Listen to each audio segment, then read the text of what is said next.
ഇനി കാടാമ്പുഴ ഭഗവതി. കാടാമ്പുഴ വാഴുന്ന ദേവി ചൈതന്യത്തിൽ കുടികൊള്ളുന്ന ദേവി പാർവതി ദേവിയാണ് അവിടുത്തെ പ്രതിഷ്ഠ. കാടാമ്പുഴ തിരുമേനിക്കുണ്ടായ ഒരു പ്രേതാനുഭവത്തെ പറ്റിയാണ് ഞാനിവിടെ പറയുന്നത്. രാത്രി പൂജ കഴിഞ്ഞ് നടയടച്ച് ഇല്ലത്തേക്ക് പുറപ്പെടുന്ന നേരം അർദ്ധരാത്രിയായതും നായ്ക്കൾ ഓരോന്നും കൂട്ടമായും ഓരിയിടാനും തുടങ്ങി. പിന്നീട് കൂമൻ, നത്ത് എന്നിവയുടെ കരച്ചിലും കാലങ്കോയുടെ കൂവലും അടുത്ത് വന്നു. ഭവാന്റെ ചെറുകടി ശബ്ദവും. തൊട്ടടുത്ത് വീട് പോലും ഇല്ലാതായിരിക്കുന്നു. വിജനമായ വഴിയിൽ അദ്ദേഹം മാത്രം തനിച്ച്. അങ്ങനെ അദ്ദേഹം തിരങ്കയുടെ ശബ്ദം കേട്ടു. കോരിച്ചൊരിയുന്ന മഴയും. വഴിയിൽ വെച്ചൊരു സ്ത്രീരൂപം അദ്ദേഹത്തെയും കാത്തു നിൽക്കുന്നുണ്ടായിരുന്നു.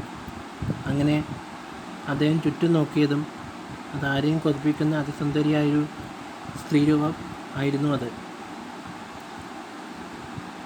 അദ്ദേഹത്തെ നോക്കി മധുരമായി ആ രൂപം പുഞ്ചിരിച്ചു. എന്നിട്ട് അടുത്തേക്ക് മാടി വിളിച്ചു. അദ്ദേഹം അവരോട് ചോദിച്ചു, ആരാണ് നീ? നിനക്ക് എന്താണ് വേണ്ടത്? ഇവിടെയെങ്ങും നാം നിന്നെ കണ്ടിട്ടില്ലല്ലോ. കുറേ ചുണ്ണാമ്പുണ്ടെങ്കിൽ തരുമോ? ചുണ്ണാമ്പ് ചോദിച്ചതും അദ്ദേഹം പറഞ്ഞു, ചുണ്ണാമ്പ് കയ്യിലില്ല എന്ന് പറഞ്ഞു.